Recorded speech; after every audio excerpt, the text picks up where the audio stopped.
हर हर शंकर, जय जय शंकर।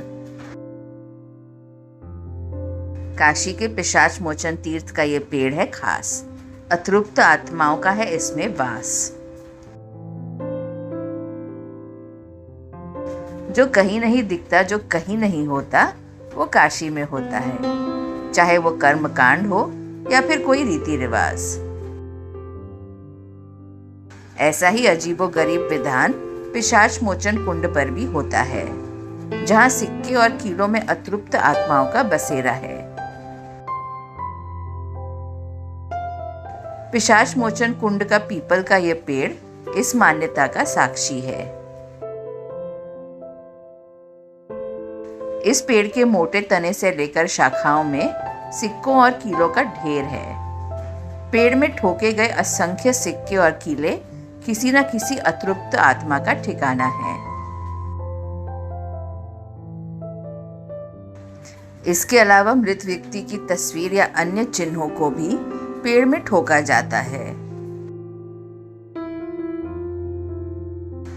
इसमें अच्छी और दुष्ट दोनों तरह की आत्माएं हैं, तो बहुत से प्रेत और पिशाच भी हैं।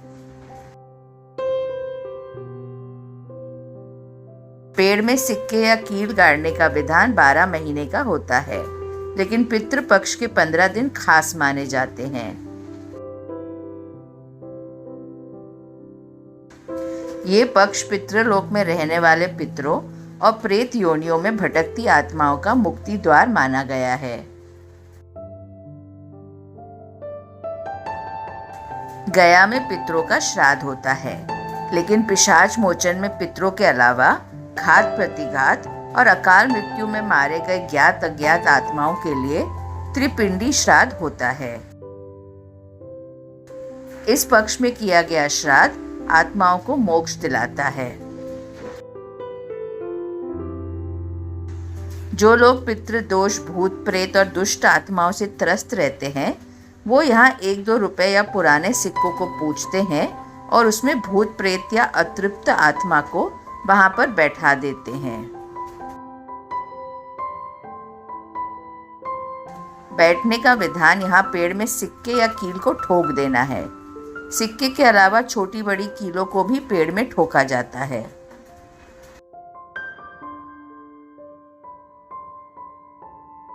वहीं अगर पिशाच मोचन कुंड की बात करें तो इस कुंड का इतिहास अपने आप में अनोखा है।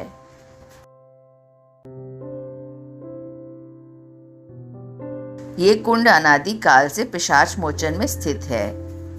तब इसे विमलोदक सरोवर के नाम से जाना जाता था।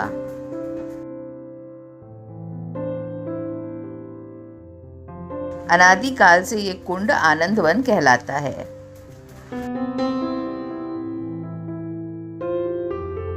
एक कथा इस प्रकार है कि पुष्कर में रहने वाले ब्राह्मण की अकाल मृत्यु से मौत हो गई थी और वो पिशाच योनि में भटकते हुए विमलोदक सरोवर तक पहुंच गए और इस सरोवर में डुबकी लगाते ही उस ब्राह्मण को अपने पिशाच योनि से मुक्ति मिल गई।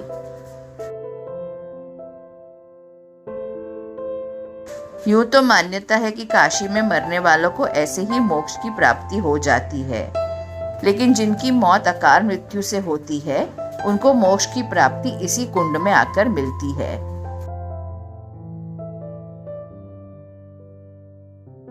वहीं भटकती आत्माओं को कुंड के पास स्थित पीपल के वृक्ष पर बैठाया जाता है और ये सिलसिला सदियों से ऐसे ही चला आ रहा है।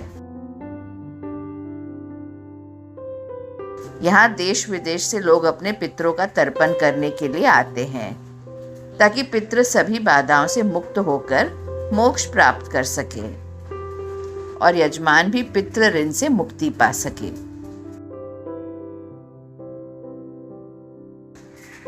ऐसी अद्भुत कथाओं के लिए जुड़े रहिए हमारे साथ। खुश रहिए और सदैव जपते रहिए। हर हर महादेव।